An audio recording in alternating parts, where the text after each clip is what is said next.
আসসালামু আলাইকুম, সবাইকে স্বাগতম বাংলাদেশ ম্যাথ অলিম্পিয়াড ওয়ার্ল্ডে। আজকে আমরা একটি মজার এবং ট্রিকি প্রবলেম সলভ করব। এটি 2025 সালে বাংলাদেশ ম্যাথমেটিক্যাল অলিম্পিয়াডের সেকেন্ডারি ক্যাটাগরিতে এসেছিল। তোমরা যারা এটি সমাধানের চেষ্টা করতে চাও তারা চাইলে ভিডিওটা পজ করে চেষ্টা করতে পারো, পরে না পারলে ভিডিওর সলিউশনটা দেখে নিও। আমরা ডাইরেক্ট সলিউশন করা শুরু করব। তো প্রশ্নে বলা আছে find all real solution to the equation x² - 9x + 19 to the power x² - 3x + 2 = 1। তো এটাকে সমাধান করার জন্য আমরা প্রথমে ইকুয়েশনটাকে লিখে ফেলি। x² - 9x + 19 to the power x² - 3x + 2 = 1। আমরা জানি কোনো ইকুয়েশনের পাওয়ার যদি 0 হয় তাহলে আমরা ইকুয়েশনটাকে 1 লিখতে পারি। তো এটাকে 1 লেখার জন্য এই ইকুয়েশনটার পাওয়ারকে 0 হইতে হবে। তাহলে আমাদের x² - 3x + 2টাকে 0 হইতে হবে। তো কি মানের জন্য এটা 0 হবে? তাহলে x² - 3x + 2 = 0 হবে। তো 0 হইলে আমরা এটিকে উৎপাদকে বিশ্লেষণ করতে পারি। x² - 2x - x + 2 = 0। তো এখান থেকে x কমন যায়, x - 2 - 1 x - 2 0। তো এখান থেকে x - 2 কমন যায়, দেখো x - 2 x - 1 = 0। তো x এর এখানে দুইটা মান আসে, x - 2 = 0, তো x = 2 হবে। আর একটা আসে x - 1 = 0, তো x এখানে 1 হবে। তো x এর দুইটা ভ্যালু আসে এখানে, x = 1, 2। তো এটা ছিল আমাদের প্রথম কেসের সলিউশন। সেকেন্ড কেসটাই কি হবে? সেকেন্ড কেসে হবে তোমার, এটা ছিল ফার্স্ট কেস ছিল এটা ফার্স্ট কেস। তো সেকেন্ড কেসে ক্ষেত্রে আমরা ইকুয়েশনটাকে আগে লিখে ফেলি। x² - 9x + 19 to the power x² - 3x + 2 = 1। তো সেকেন্ড কেসের ক্ষেত্রে আমরা জানি 1-এর উপরে যাই পাওয়ার হোক না কেন, 1-এর উপরে যে কোনো পাওয়ার এর জন্য এটা সব সময় 1 হবে। তো আমার পাওয়ার যেটাই হোক না কেন, আমার যদি ভিত্তিটা 1 থাকে তাহলে আমার যে কোনো পাওয়ারের জন্য এটা 1 হবে। তো আমার যদি x² - 9x + 19 যদি 1 হয় তাহলে কিন্তু আমার যে কোনো ভ্যালু এটা যাই হোক না কেন পাওয়ার, আমার কিন্তু এটা 1 আসবে। তাহলে সেকেন্ড কেসে আমরা চিন্তা করব যে x² - 9x + 19 = 1। তো এটাকে উৎপাদকে বিশ্লেষণ করি। x² - 9x + 19, 1টাকে এই পাশে আনবো, -1 = 0। x² - 9x + 18, তো এটাকে এখন উৎপাদকে বিশ্লেষণ করব আমরা।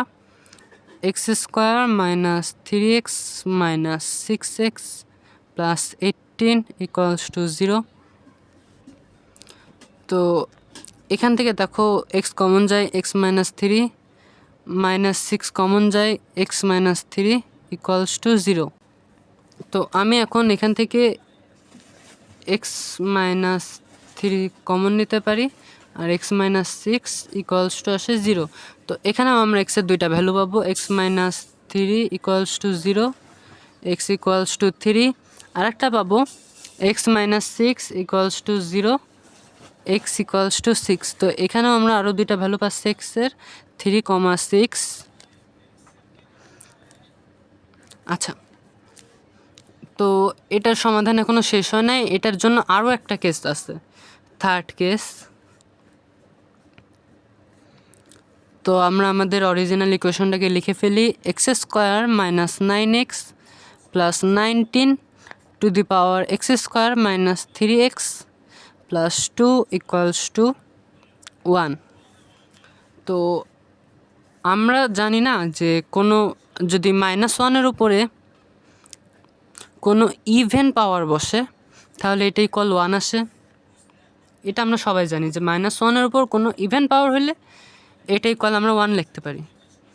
তো আমার এই পাওয়ারটাকে ইভেন হইতে হবে আর এটাকে -1 হইতে হবে। তো আমরা এটাকে লিখে ফেলি যে x square minus 9x plus 19 equals to -1।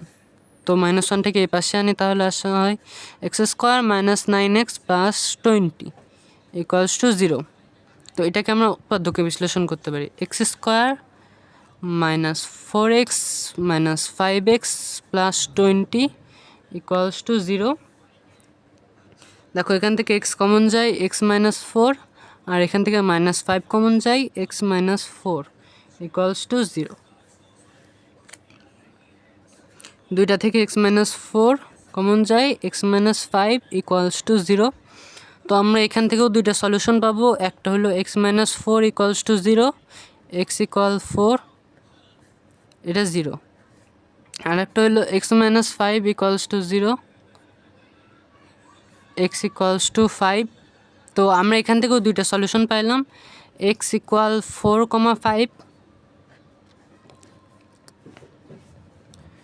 কিন্তু আমাদের সলিউশন এখানে শেষ হয় না, আমাদের দেখাতে হবে যে এই 4,5-এর জন্য x square minus 3x plus 2 এটা একটা ইভেন নাম্বার আসে। এটা আমাদেরকে দেখাইতে হবে। ইভেন নাম্বার না আসলে এই মানটা স্যাটিসফাই করবে না। তো চলো দেখাই। X square minus 3x plus 2 x 4-এর জন্য ধরি। এক্স 4-এর জন্য আসে 4 স্কোয়ার মাইনাস 3 ইন্টু 4 প্লাস 2, এটা আসে 16 মাইনাস 12 প্লাস 2, এটা আসে 6। তো 4 তাহলে স্যাটিসফাই করে। এবার চেক করতে হবে এক্স 5-এর জন্য।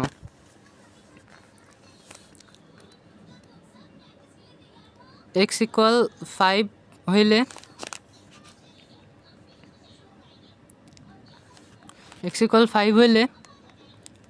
X square minus 3x plus 2 হবে 5 স্কোয়ার মাইনাস 3 ইন্টু 5 প্লাস 2 হবে 25 মাইনাস 15 প্লাস 2, এটা আছে তোমার 10 প্লাস 2 12 আসছে। তাহলে এটাও একটা ইভেন নাম্বার। তাহলে আমাদের এক্স 4 আর 5 স্যাটিসফাই করে। তো আমরা এক্সের কী ভ্যালু পাইলাম? এক্সের ভ্যালু প্রথমে পাইছিলাম 2 আর 3, এক্সের ভ্যালু প্রথমে পাইছিলাম 1 আর 2, তারপরে পাইছিলাম 3 4 5 6। তাহলে এক্সের এই 6টা ভ্যালুর জন্য এই ইকুয়েশনটা স্যাটিসফাই করে বা সিদ্ধ হয়। তো এটাই ছিল আজকের প্রবলেমের সলিউশন।